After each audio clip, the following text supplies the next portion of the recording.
Olá, estamos de volta com o programa Direito na TV, hoje com o professor e juiz de direito Edir Beck. Professor, acerca do Conselho Nacional de Justiça, o chamado CNJ, o senhor acredita que ele tenha melhorado o funcionamento do Poder Judiciário, professor?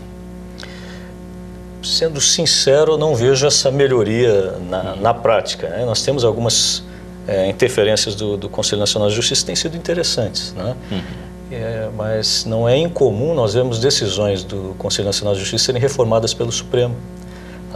Isso, na verdade, como eu disse, não tem sido incomum. Então, me parece que o Conselho, em algumas situações, tem cometido determinados excessos. Nós temos uma situação aqui no estado de Santa Catarina, em outros estados, que diz respeito ao horário de funcionamento dos fóruns. Sim, então, a Constituição, é claro, a Constituição diz que é da competência do Tribunal de Justiça, cada Tribunal de Justiça de cada estado. No caso da Justiça Estadual, estabeleceu o horário de funcionamento dos fóruns.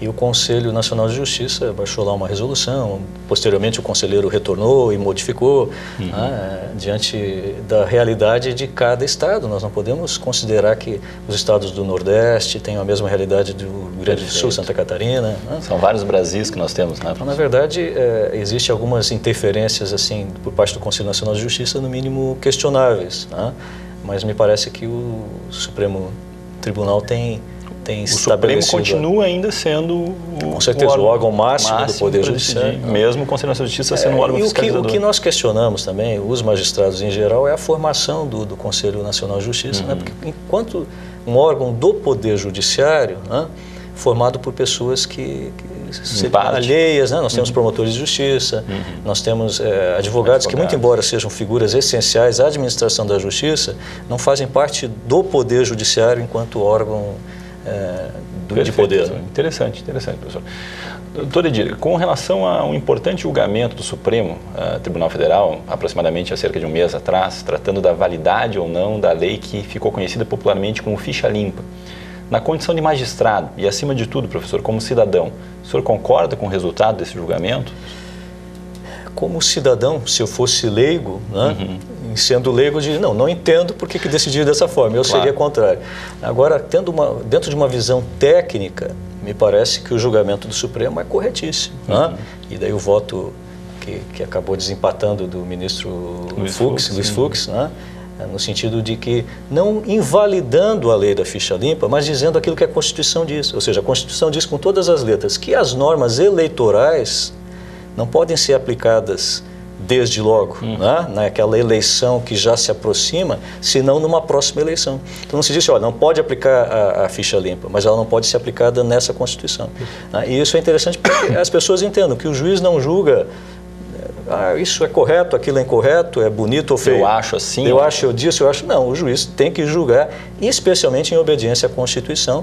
E eu, como cidadão, falo agora, assim, até me admira um pouco que a votação tenha sido tão apertada. Porque me parece tão claro que a Constituição determine que aquela norma não pudesse ser aplicada já nessas eleições. É importante isso para o nosso telespectador, para o cidadão, entender então que isso é um respeito a um Estado democrático de direito, ao devido processo legal. Que tem que se entender que existem regras. Existem regras que precisam ser seguidas, e o juiz ele não está acima dessas regras, não pode decidir conforme sua vontade. Ele deve decidir conforme essas regras pré-existentes. Quer dizer, nós ficamos chateados dessa lei já não ter sido aprovada antes, para que ela já pudesse estar em vigor nessas eleições. E daí, infelizmente, o que parece se fazer é tentar transferir para o judiciário a culpa disso. Quando, na verdade, como foi dito, por que essa lei não... Por que só agora nós temos uma lei? Certo. Há muito tempo atrás nós temos várias reformas a serem feitas, professor? Com certeza. Doutor Edir, como explicar para o senhor o voto decisivo ou de desempate foi proferido pelo ministro Luiz Fux, recém-possado como magistrado do Supremo Tribunal Federal? O senhor poderia explicar ao nosso telespectador de que forma se dá essa escolha dos ministros do Supremo Tribunal Federal?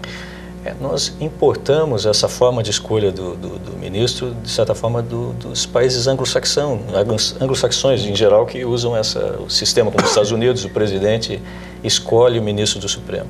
Nós temos feito, a magistratura em geral, uma crítica muito severa com relação a isso, e é importante que os cidadãos entendam, ou seja, a principal corte do país, formada por 11 ministros, esses 11 ministros são escolhidos pelo presidente da República, basicamente, como se diz no jargão popular, a dedo.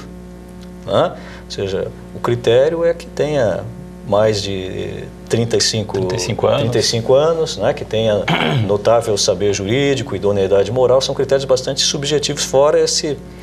em tese, é interessante que a Constituição permite até que alguém que não seja formado em direito, né, porque basta o conhecimento jurídico... Notório saber jurídico, né, que em tese alguém pode ter, mesmo não sendo formado em direito. Né? Então, o que nós entendemos é que o Supremo deveria ser formado preferencialmente dentre juízes de carreira, sem nenhuma ligação político-partidária, né? Para que o Supremo pudesse ser um órgão, não estou dizendo que não é, né? Mas às vezes a forma como se escolhe, né? O presidente da República escolhe. Então eu, enquanto cidadão, posso até me questionar, puxa, mas o presidente da República escolhe. Quais os critérios que ele... São critérios políticos, né? Uma escolha política, por alguém que agrada o partido? Perfeito. Né? Ou as escolhas, os critérios são os critérios realmente constitucionais? Sempre se discute, né, professor, quando sai uma escolha, manifestações da OAB, da sociedade, se essa escolha foi mais técnica, judicial mesmo, né, quer dizer, pela técnica do juiz escolhido, ou se foi por uma questão mais política, né, professor? Então, acho que sempre passa isso. Mas é importante que o nosso telespectador, então, tenha ciência, né, de como funciona isso, até para poder discutir com mais argumentos. Com certeza. Professor, nós daremos continuidade ao nosso debate aqui, à nossa conversa, e logo em seguida estaremos de volta. Não saia daí para o nosso terceiro e último bloco.